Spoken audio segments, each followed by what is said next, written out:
28 অক্টোবরের যে ঘটনা, ওই সময় আমি অবিভক্ত ঢাকা মহানগরীর আমির ছিলাম জামাতে।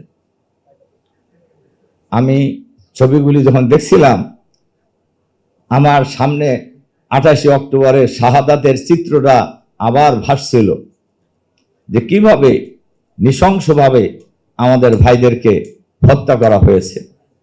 এবং আপনারা এটা সবাই শুনেছেন, জানেন 28 অক্টোবর ছিল 4 দলীয় জোট সরকারের ক্ষমতা হস্তান্তরের দিন। আইডিয়া ছিল বিএনপির অফিসের সামনে বিএনপির মিটিং, উত্তরগেটে জামাতের মিটিং করেই ওনারা বঙ্গভবনে যাবেন এবং কেয়ারটেকার সরকারের যিনি প্রধান হয়েছিলেন তদানীন্তন প্রেসিডেন্ট প্রফেসর ইয়াজউদ্দিন আহমদ সাহেবের কাছে ওনারা ক্ষমতা হস্তান্তর করে আসবেন। কিন্তু 28 অক্টোবর এর আগেই শেখ হাসিনা পল্টন ময়দানে মিটিং করে লগি বৈঠা নিয়ে ঢাকায় আসার জন্য সারা বাংলাদেশের তাদের সন্ত্রাসীদেরকে প্রকাশ্যে আহ্বান জানিয়েছেন। একথা পরিষ্কার,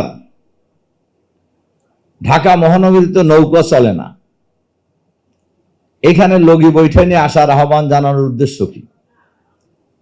এতে পরিষ্কার হয়ে যায় 28 অক্টোবর ঢাকায় রাজধানী শহরে লগি বৈঠা নিয়ে আসার উদ্দেশ্যই হলো মানুষ খুন করার উদ্দেশ্যে তিনি আহ্বান জানিয়েছিলেন।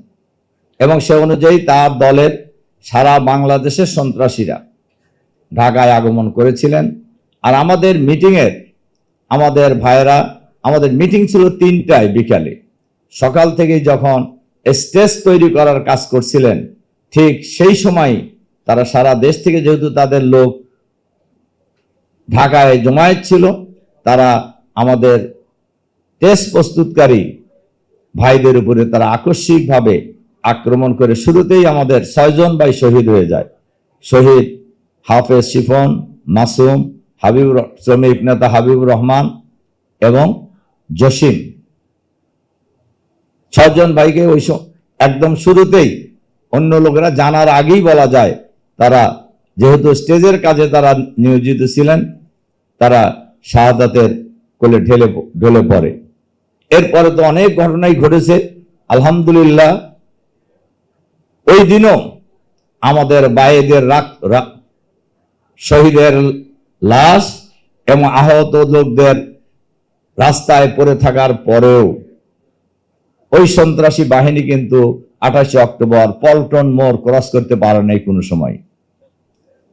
এবং বিকালের মিটিং যারা খুবই আলোচিত ছিল ওই সময়, মোহর মোহর গুলি বোমা শাহাদাতের ঘটনার মধ্য দিয়ে আমাদের মিটিং যথাসময় 3টায় শুরু হয়েছিল এবং আমাদের মিটিং যথাসময় শেষ হয়েছিল। সেদিন আমরা দেখেছি আমাদের আমির, তখনও উনি মন্ত্রী, মাওলানা মতিউর রহমান নিজামী সাহেব যে ঠান্ডা মাথায় ঐতিহাসিক ভাষণ দিয়েছিলেন, এই ভাষণ বাংলাদেশ যতদিন থাকবে ততদিন বাংলাদেশের মানুষ তার এই বক্তব্য স্মরণে রাখবে আর কি, যে একজন মানুষ, একজন নেতা এত শাহাদাতের কফিন দেখার পরেও কিভাবে ঠান্ডা মাথায় তার প্রয়োজনীয় বক্তব্য শুরু করেছেন, শেষ করেছেন। ওনার বক্তব্যের সময় মোহর চতুর্দিক থেকে গুলি চালানো হয়েছে। তাদের উদ্দেশ্য ছিল জামাতের শীর্ষ নেতৃবৃন্দকে হত্যা করা।